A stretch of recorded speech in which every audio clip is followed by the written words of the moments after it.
여러분, 미국의 달러 지폐 중에서 가장 큰 단위 지폐가 뭔지 아십니까? 20불, 50불 이렇게 지폐들이 있는데 가장 큰 단위 지폐는요 100불짜리 지폐입니다. 이 100불짜리 지폐에 누가 적혀 있는 줄 아십니까? 이 벤자민 프랭클리라는 이 미국의 건국자 중에 한 사람의 초상이 여기에 새겨져 있습니다. 벤자민 프랭클린은 우리에게 생소한 인물일 수도 있는데요, 미국에서는 지금도 1, 2위를 다툴 정도로 미국에서 존경받는 인물 중에 하나입니다. 그의 주요 업적은요, 미국을 영국으로부터 독립시킨 일을 했습니다. 영국이 이 미국 사회를 쥐고 있을 때 이 프랑스와 조약을 맺습니다. 이 조약을 이끌어냈던 인물이 바로 이 벤자민 프랭클린입니다. 그 프랑스로부터 군사적 또 경제적 지원을 받아 영국을 물리치게 되고 영국과 독립협정을 맺습니다. 그리고 토마스 제퍼슨이라는 사람과 함께 미국의 독립선언문을 작성하는 일도 같이 했던 사람이 바로 이 프랭클린입니다.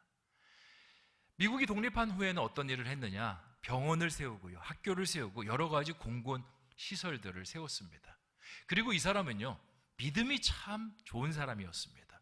독실한 크리스찬이어서 어떤 일을 벌였냐면 미국의 헌법에다가 기도를 해야 된다는 문항을 추가하려고 노력했던 사람이었습니다. 물론 이제 실패로 돌아가게 되었죠. 그만큼 하나님을 진실히 섬기고 미국을 위해서 애쓴 사람입니다. 이 벤자민 프랭클린의 유명한 명언들이 있는데요, 그 중에 이 성공과 실패에 대한 아주 특이한 명언이 있습니다. 사람들이 실패하는 이유는 실패를 계획했기 때문에 실패하는 것이다. 성공을 위해서는 성공을 계획해야 한다. 이런 말을 했습니다. 뭔가 얼핏 읽었을 때는 무슨 뜻인지 알 것 같은데 읽어보면 잘 이해가 되지 않습니다. 아니, 실패를 계획한다고? 성공을 계획한다고? 아니, 세상에 어떤 사람이 일을 하기 전에 실패를 생각하면서 실패를 계획할 수 있을까? 말이 되지 않는 말을 하는 것 같이 그렇게 들려집니다. 그런데 프랭클린에 따르면요, 이 실패를 계획한다라는 것은 잘못된 방식으로 일을 계획하고 추진하는 것을 이야기합니다. 예를 들어 살을 뺀다라고 가정해 볼 때 살을 빼기 위해서 우리가 필요한 것들이 있습니다. 운동을 열심히 하고요, 그리고 음식을 줄여서 먹어야 됩니다. 그리고 음식도 그냥 먹는 것이 아니라 고칼로리 음식은 줄이고요, 저칼로리 음식, 저염식, 그리고 식이섬유 중심으로 음식을 먹어야 합니다. 그러면 체중이 빠지는 것은 물론이고 요요형 현상도 막아낼 수가 있습니다. 그런데 어떤 사람들은 이렇게 합니다. 살을 빼야겠다라고 무작정 굶는 사람들이 있습니다. 살을 빼야겠다고 그냥 운동만 하는 사람들이 있습니다. 그리고 어떤 사람은 다이어트 약만 주구장창 먹어대는 사람이 있습니다. 그럼 어떻게 되는 줄 아십니까? 음식을 안 먹는 사람은요, 금방 나중에 요요 현상으로 살이 더 찌게 되고요, 열심히 운동하는 사람은 어떻게 되냐? 건강한 돼지가 됩니다. 누가 그렇게 이야기하더라. 그래, 잘못된 방식으로 하면 잘못된 결과가 도출될 수밖에 없다라는 것입니다. 오늘 우리가 읽은 사무엘서에는요, 여러 가지 실패한 사람들, 그들의 모습들이 연이어서 기록되어 있습니다. 사무엘서 전체를 읽어보면 처음 실패하는 사람 엘리의 모습이 나타납니다. 엘리는 뭐 때문에 실패했습니까? 자신의 아들들 관리를 잘못했습니다. 홈리와 비느하스가 하나님 앞에서 죄악을 저지르고 온전하지 못한 제사장으로 서는데 그걸 그냥 내비둡니다. 그러니까 온 집안에 화가 임하죠. 엘리 다음에 사무엘이 사사로 등극하게 되었는데 사무엘도 똑같습니다. 본인은 너무 하나님 앞에서 잘했는데 자신의 아들은요, 관리를 제대로 하지 못했습니다. 둘 다 사사로 세워놨는데 똑같이 구분 판결을 하고 하나님 앞에 옳지 못한 행동을 하니까 백성들 안에서 원성이 자자합니다. 그래서 자신들의 아들들을 사사로 세웠지만 이 사사는요, 자기 대해서밖에 하지 못합니다. 근데 사무엘을 볼 때 참 안타깝습니다. 왜 안타깝냐? 이 엘리 제사장의 모습을 보면서 이 사무엘은요, 반면 교사를 느꼈습니다. 엘리 제사장이 망하는 것을 두 눈으로 똑똑히 목격했고요, 홈리와 비느하스가 죄 짓는 것을 옆에서 지켜봤습니다. 심지어 어떤 일이 있었냐면 하나님께서 이 사무엘을 부르셨는데 예언을 주십니다. 어떤 예언? 엘리의 제사장 집이 다 멸망할 것이다. 이 집안에 노인으로 죽는 사람이 없을 것이다. 하나님께서 말씀하셨습니다. 그리고는 이 사무엘에게 엘리 제사장의 이 예언을 전하라고 하십니다. 어떻게 전합니까? 그런데 전합니다. 전하면서 엘리 제사장에게 모든 것을 소상히 고했고, 근데 엘리 제사장 이 말을 듣지 않습니다. 그리고 넘어지는 걸 봤는데 사무엘이 똑같이 넘어집니다. 사무엘 다음에 나오는 사람이 있습니다. 사울. 이스라엘의 가장 영광을 먼저 받는 첫 왕이 되는 그런 은혜를 누렸습니다. 그런데 그 은혜에 반하여서 이스라엘에 가장 먼저 폐위를 당하는 그런 불명예도 얻게 되었습니다. 처음 왕이 됐을 때는 하나님 앞에서 온전히 서고 최선을 다해서 이스라엘을 섬기려고 봉직하려고 했는데 점점 그 마음속에 교만이 찾아오고요, 하나님보단 세상을 의지하는 마음이 찾아오면서 하나님과 거리가 멀어지게 됩니다. 사울이 끝난 다음에 이제 다윗의 시대로 도래하게 됐는데 다윗도 똑같습니다. 뭔가 사무엘에게 기름 부음 받고 골리앗을 쓰러뜨릴 때는 승승장구할 것처럼 내일이라도 뭔가 잘 될 것처럼 그렇게 올라서다가 갑자기 이 사울의 미움을 받으면서 나락으로 떨어지기 시작합니다. 떨어진 다음에 여러 가지 선택들을 하는데 그 선택의 기로 속에서 잘못된 선택만 어떻게 그렇게 잘하는지 모릅니다. 그러면서 사람들에게 모욕도 받고요, 힘든 고난의 상황으로 떨어지기도 합니다. 사무엘서의 저자는요, 인간적인 실패의 모습을 연이어 보여줍니다. 왜 사무엘서는 인간의 실패를 이렇게 적나라하게 보여주는 것일까? 말하고자 하는 핵심이 있어서 그렇습니다. 그게 뭐냐? 인간은 실패할 수밖에 없는 존재라는 것입니다. 정확하게 이야기하면 인간은 인간의 힘을 의지하면 반드시 실패한다, 반드시 필패한다라는 것을 말하기 위해서 사무엘서의 저자가 이렇게 이야기를 구성하는 것입니다. 솔로몬의 잠언을 보면요, 인간이 성공하기 위해서, 인간이 그 계획을 성공으로 이끌기 위해서 필요한 원리가 있다라고 이야기합니다. 잠언서 16장 9절 말씀인데요, 사람이 마음으로 자기의 길을 계획할지라도 그의 걸음을 인도하시는 이는 누구라고요? 여호와시니라. 세상의 모든 것이 하나님의 손에 달려있고 모든 인간은 자신의 계획이 중요한 것이 아니라 하나님 안에서 그 계획을 시작하고 일을 진행하며 마무리 짓는 것이 중요하다. 사무엘서의 저자는 이것을 이야기하고 싶어서 실패 이야기를 앞에다 그렇게 쭈루루 깔아놓고 있는 것입니다. 그러면 사무엘서에는 실패밖에 이야기가 없느냐? 아닙니다. 성공의 이야기도 있습니다. 사무엘서 가장 먼저 등장합니다. 여인인데요, 누구냐면 한나라는 여인입니다. 한나는 처음에 실패한 인생이었습니다. 농경사회 속에서 아이도 낳지 못하고요, 남편의 또 다른 아내를 통해서 미움도 받습니다. 얼마나 속이 끓는지 모릅니다. 어디 하소연할 데도 없고, 그렇게 해서 기도하러 성전에 올라가는데 제사장도 나를 굉장히 모욕 주게 그러한 일을 만납니다. 마음을 의지할 곳이 없는데 이 한나는요, 사람 보지 않고 오직 하나님만 바라봅니다.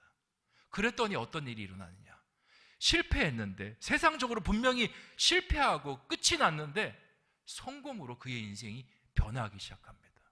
그의 인생이 아름다운 찬양과 아름다운 노래로 그의 인생이 귀결되는 모습이 사무엘서에 기록이 되어 있습니다. 이 한나가 성공을 하고 나서 하나님 안에서 큰 은혜를 입고 나서 그 지은 노래가 있습니다. 사무엘상 2장 6절에서 7절 말씀인데요, 이게 사무엘서의 저자애가 이야기하고 싶어하는 핵심입니다. 같이 한번 읽어보겠습니다. 시작. 여호와는 죽이기도 하시고 살리기도 하시며 수월에 내리기도 하시고 거기에서 올리시기도 하시는도다. 여호와는 가난하게도 하시고 부하게도 하시며 낮추기도 하시고 높이기도 하시는도다. 아멘. 한나의 노래 속의 핵심은요, 인생의 가장 중요한 분 하나님이시다, 그 고백이 담겨져 있습니다. 인간이 아무리 성공을, 아무리 여러 가지 영화를 놓고 계획하고 나간다 할지라도 그 걸음을 하나님이 인도하지 않으면 모든 것이 실패라는 것을 이야기하고 있는 겁니다. 인생을 살면서 죽는 일도 만나게 됩니다. 수월에 내려가는 일도 만나게 됩니다. 원치 않는데 가난으로 떨어지는 일도 만나고요, 또 올라가고 싶었지만 낮아지는 일을 만나기도 합니다.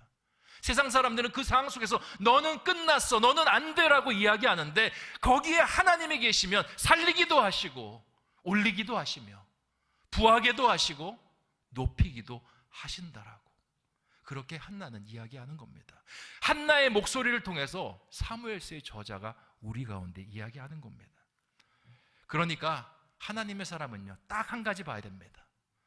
내가 지금 어떻게 처했냐, 세상 속에 내가 어떤 모습이냐가 아니라 하나님이 지금 나를 어디로 인도하시느냐, 그걸 봐야 합니다. 오늘 읽었던 말씀이 사무엘상 29장 1절에서 11절의 상황도 마찬가지입니다. 다윗은요, 블레셋 땅으로 넘어가는 계획과 선택을 합니다. 거기에 넘어가면 더 이상 사울로부터 시달리지 않을 거야 라는 그 희망 하나만 가지고 넘어갔습니다. 그런데요, 어찌저찌해서 사울은 멀게 했는데 돌고 돌아서 사울을 다시 마주하는 그런 어려움에 처하게 됩니다. 근데 그냥 어려움에 처한 것이 아니라 이제는 사울뿐만 아니라 이스라엘 군대와 싸워야 되는 그 어려운 난관에 봉착하게 됩니다. 1절을 보니까 블레셋 사람들이요, 이스라엘 사람들과 함께 싸우기 위해서 아벡에 모여듭니다. 그런데 거기에는 블레셋 사람만 있지 않습니다. 다윗도 함께 있습니다. 2절 말씀 같이 읽어보겠습니다. 시작. 블레셋 사람들의 수령들은 수백 명씩 수천 명씩 인솔하여 나아가고 다윗과 그의 사람들은 아기스와 함께 그 뒤에 나아가더니. 아멘. 블레셋 군대가 수백 명씩 수천 명씩 진치고 있는 상황 속에 블레셋 민족만 있지 않습니다. 이스라엘 민족의 사람도 거기에 같이 있습니다. 그 사람이 누구냐? 바로 다윗입니다. 아니, 다윗은 지금 반대 진영에 있어야 되는 사람인데 지금 블레셋 진영에서 이스라엘을 공격하겠다라고 참전하고 있는 겁니다. 기구한 운명이 아닐 수가 없습니다. 사울을 피하려다가요, 더 큰 문제를 만난 다윗의 모습이 여기에 펼쳐지고 있는 겁니다. 제가 예전에 캐나다에 있을 때 이 고등부 사역을 한 적이 있습니다. 근데 그 교회는 캐나다에서 제일 큰 교회였습니다. 한인 교회인데 한인이 4,000명, 5,000명이 모이는 교회였습니다. 그래서 그 교회의 특징이 뭐냐면 이 고등부지만 고등부를 담당하는 장로님이 계셨습니다. 그 장로님은요, 굉장히 호인이셨습니다. 만날 때마다 늘 웃음으로 저를 대하시고요, 그리고 아이들도 얼마나 사랑하고 안아주시는지 모르십니다. 그 장로님은 캐나다에 이민 오신 지 굉장히 오래됐습니다. 이 편의점을 원래 하셨는데 편의점 하다가 자녀들을 참 잘 키웠습니다. 자녀들 첫째 아들은요, 캐나다에서 의사가 됐고요, 둘째 아들은 아주 대기업에 들어갔습니다. 그래서 자녀들이 잘 된 다음에는 편의점을 접고 자녀들이 이렇게 지원해주는 노후 자금으로 그렇게 살던 장로님이셨습니다. 제가 장로님을 볼 때 얼마나 부럽던지요. 우리 아들들도 저렇게 됐으면 좋겠다라는 생각까지도 제 마음속에 들었습니다. 장로님은 남부러울 것이 없는 분이다라고 생각했는데 나중에 그 장로님과 좀 가까워지다 보니까 남모를 깊은 아픔을 가지고 있는 장로님이라는 사실을 알게 되었습니다. 제가 그 장로님과 여러 가지 이야기를 많이 나눴는데 장로님이 한 번도 한국에 있을 때 이야기를 안 하시는 겁니다. 그래서 어느 날 우연치 않게 장로님과 이제 한국 이야기를 하게 됐는데 그때 장로님이 자신이 한국에서 경험했던 일을 저한테 털어놓기 시작했습니다. 자기가 한국에 있을 때 군인이셨다라는 겁니다. 직업 군인. 거기서 이제 상사까지 하시다가 이제 캐나다로 넘어오게 됐는데 이 상사를 하다가 그만두게 된 계기가 있었다라는 겁니다. 이 장로님이 원래는 특전사였거든요. 굉장히 특전사에 자부심이 있었습니다. 그런데 1980년도에 광주에 이제 여러 가지 사건들이 있었습니다. 거기에 출동을 하게 됐습니다. 헬기에 타라고 이야기하고 광주에 간다고 이야기를 안 했습니다. 평양에 들어갈 거니까 헬기에 타고 내리면 임무대로 움직여서 싸울 준비하라고 그렇게 이야기를 들었다는 겁니다. 그리고 헬기를 타고 한참을 갔는데 내리는데 뭔가 이상한 겁니다. 평양이 아니라 어디죠? 광주인 겁니다. 지금 광주가 북한 세력들에게 완전히 잠식당해서 여기에 있는 사람들을 체포하고 폭도들을 다스리라고 그렇게 명령을 받았습니다.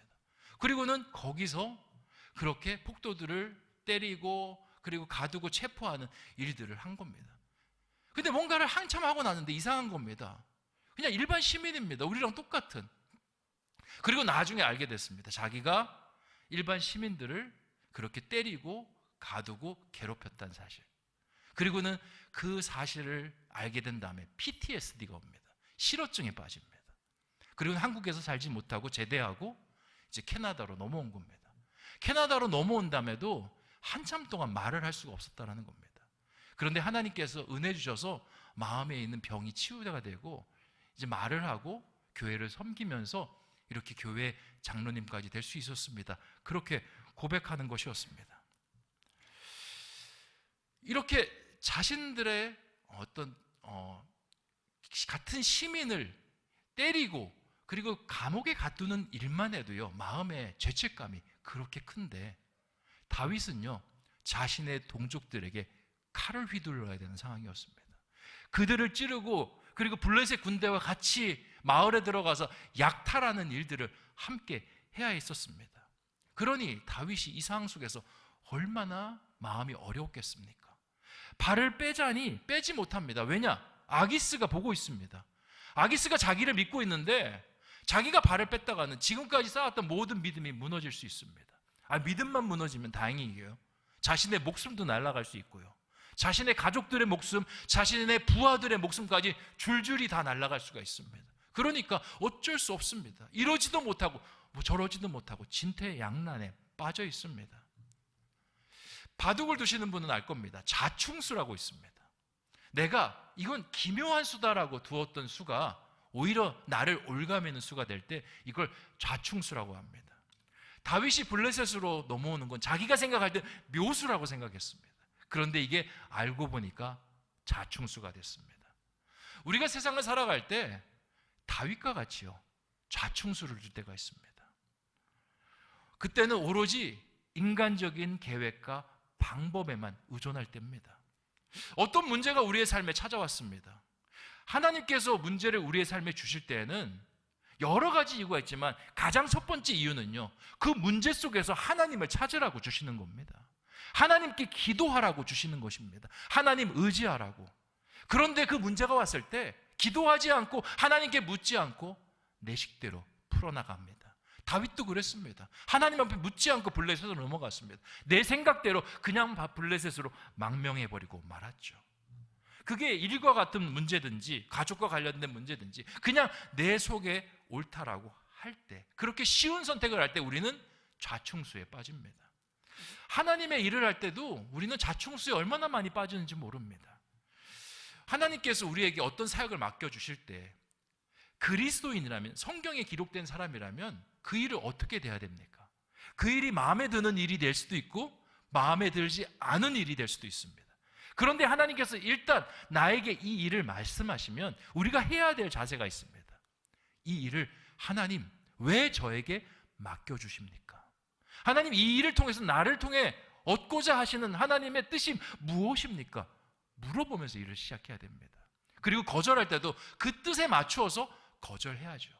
일을 그만둘 때도 마찬가지입니다. 내가 시험 들었다고 해서, 내가 이 일이 너무 힘들다고 해서, 내가 이 일이 맞지 않다고 해서 그만두는 건요, 하나님의 방식이 아닙니다. 하나님, 제가 하나님께서 주신 이 일에 대한 사명이 끝났습니까? 하나님, 여기에서 하나님이 저를 통해서 이루고자 하는 것을 다 이루셨습니까? 하나님, 저에게 새로운 비전의 터를 보여주십니까? 그렇게 할 때 우리는 그렇게 옮겨나가야 온전한 하나님의 사람의 옮김, 하나님 사람의 그만둠이 될 수 있는 것입니다. 그런데 대부분의 경우요, 사역을 하는 것도 그렇고 내가 뭔가를 결정하는 것도 그렇고 다 이유가 나에게 있습니다. 내가 좋아하는 것, 내가 맞다라는 것, 내가 시간이 된다라는 것, 거기에 따라서 선택하고 나아갈 때가 얼마나 많은지 모릅니다. 이런 일들이요, 우리의 삶 속에서 자충수를 만들어냅니다. 오히려 나는 쉽게 갔는데요, 삶을 더 어렵게 만드는 것입니다. 다윗은 자충수를 두어서 상황을 복잡하게 만들어 가는데 하나님께서는요, 오히려 다윗에게 긍휼을 베풀어서 그 상황을 빠져나오게 하십니다. 3절 말씀을 같이 한번 읽어보도록 하겠습니다. 시작. 블레셋 사람들의 방백들에 이르되 이 히브리 사람들이 무엇을 하려느냐 하니 아기스가 블레셋 사람들의 방백들에게 이르되 이는 이스라엘 왕 사울의 신하 다윗이 아니냐. 그가 나와 함께 있은지 여러 날 여러 해로되 그가 망명하여 온 날까지부터 오늘까지 내가 그의 허물을 보지 못하였노라. 아멘. 다윗은 출전하게 됐는데 방백들이 나서서 다윗의 출전을 막습니다. 아기스가 열심히 다윗에 대해서 변호를 하지만 방백들이 들을 생각을 안 하는 겁니다. 왜 그랬을까? 이유가 5절에 있습니다. 그들이 춤추며 노래하며 이르되 사울이 죽인 자는 천천히요 다윗은 만만히로다 하던 그 다윗이 아니니까 하니. 다윗이 이스라엘에 있을 때 이 사람은 영웅이었습니다. 사울은 천천히인데 다윗은 만만이었습니다. 이렇게 추앙받던 자가 이제 전장에 나가서 자기 동족들을 죽일 수 있겠습니까? 죽이려고 하다가 거꾸로 칼을 들어서 우리를 향해 겨냥해서 덤비면 우리가 그걸 어떻게 감당할 수 있겠습니까? 그런 리스크는 말도 안 됩니다. 다윗을 출전시키지 맙시다 라고 이야기하는 겁니다. 아기스가 아니야 내가 있어 봤는데 이 사람은 100% 진실한 사람이야. 걱정하지 마. 나 믿고 같이 출전해. 그런데 이 방백들이요 절대 다윗의 출전을 원치 않습니다. 보기에는 방백들이 막은 것 같지만요 우리는 압니다. 누가 막으신 겁니까? 하나님이 막으신 겁니다. 다윗은 자꾸 잘못된 선택으로 일이 실타래처럼 꼬이게 들어가는데 하나님께서 다윗을 살려내신 겁니다. 여기서 우리가 궁금한 게 있습니다. 하나님께서 왜 그러셨을까? 보통 하나님께서는요 우리가 구해달라고 기도하고 하나님 앞에 온전히 나아가면 하나님께서 구원의 손을 펴십니다. 근데 다윗은 말씀을 읽어보면 하나님 앞에 기도했다는 말이 없습니다. 계속 잘못된 선택을 하는데 그게 잘못된지도 모르고 계속 나락으로 빠져나가고 있습니다. 근데 하나님께서 그런 다윗을 건져주시는 것입니다. 왜 그러실까요? 하나님께서 이렇게 하시는 건요 하나님은 한 번 실수했다고 해서 그 사람을 버리는 분이 아니시기 때문에 그러한 겁니다. 분명히 지금 다윗이 하나님 마음에 들게 행동한 것 아닙니다. 근데 다윗이 블레셋 군대로 출전해서 이스라엘 사람들을 쳐 죽이고 완전히 망가진 인생으로 사는 거 그것도 하나님께서 원하지 않으시는 것입니다.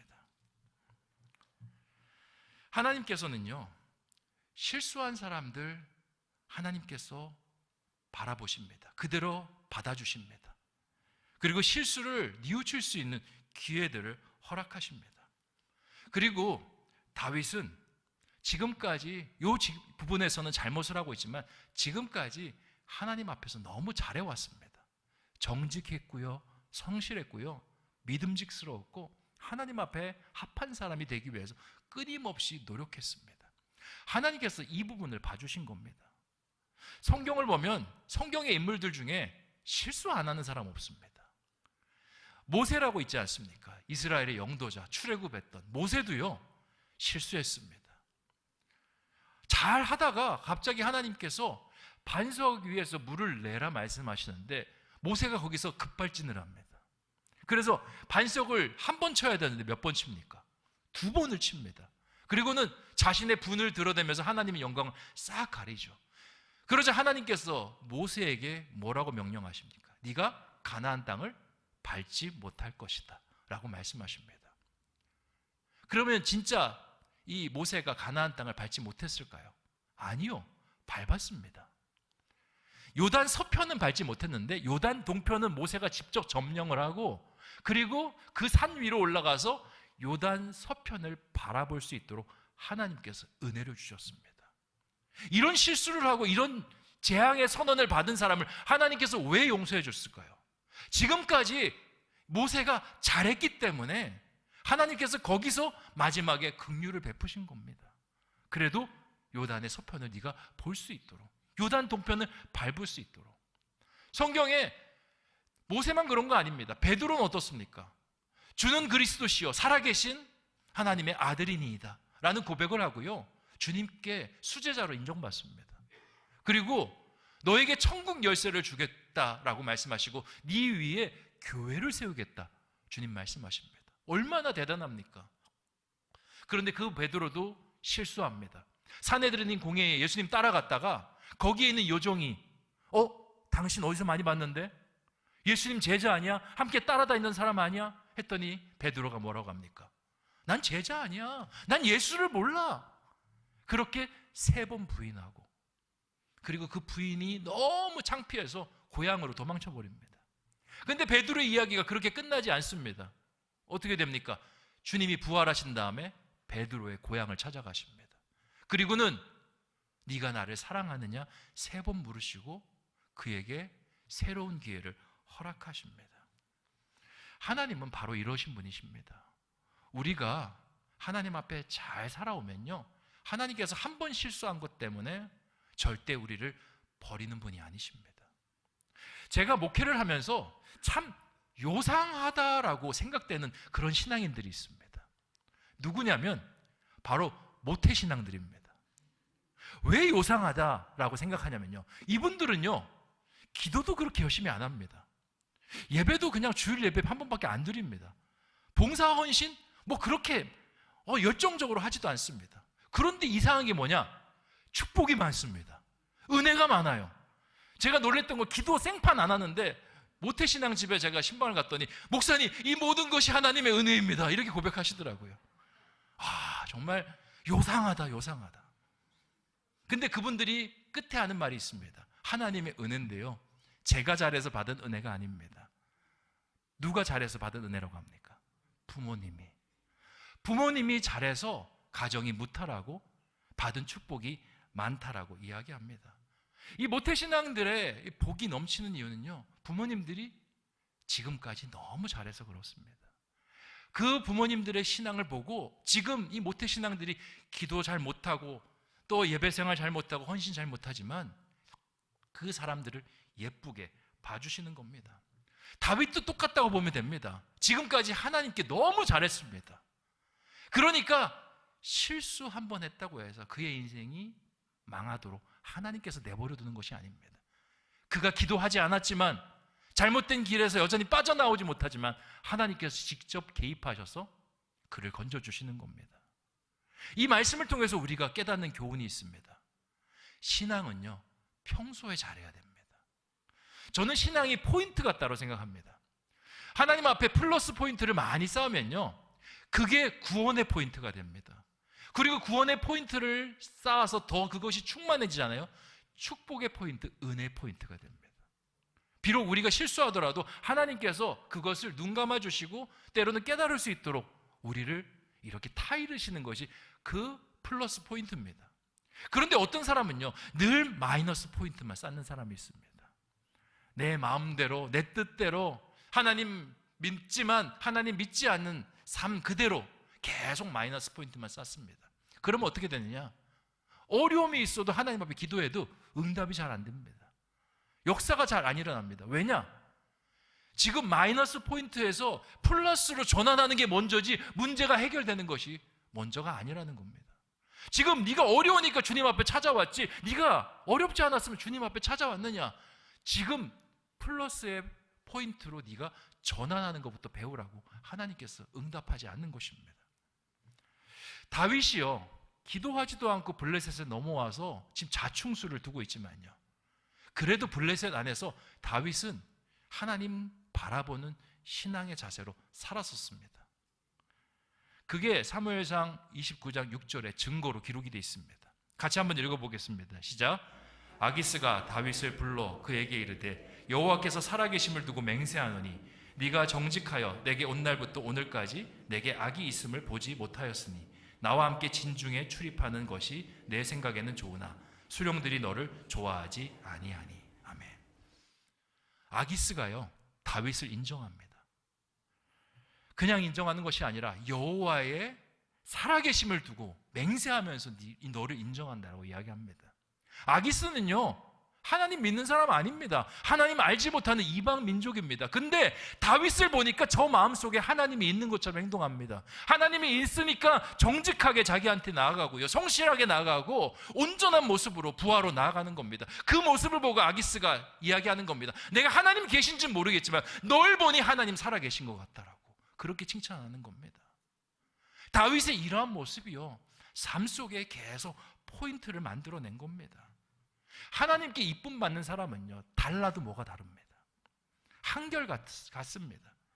이스라엘에 있을 때도 한결같고 블레셋으로 넘어왔을 때도 한결같습니다. 그러니까 하나님께서 이 사람이 기도 좀 못했다고 해서 그냥 버려두시지 않는 겁니다. 건져내시는 겁니다. 우리도 마찬가지입니다. 우리가 이 금요 기도회에 꾸준히 나오고 기도하는 새벽 기도회 자리에 꾸준히 나오고 주님 앞에 성실하게 하는 사람들, 하나님께서 분명히 기억하고 계십니다. 그리고 그 사람들이 어려움 속에서 기도하지 못할 상황이 있더라도 하나님께서 그들을 건져내시는 것입니다.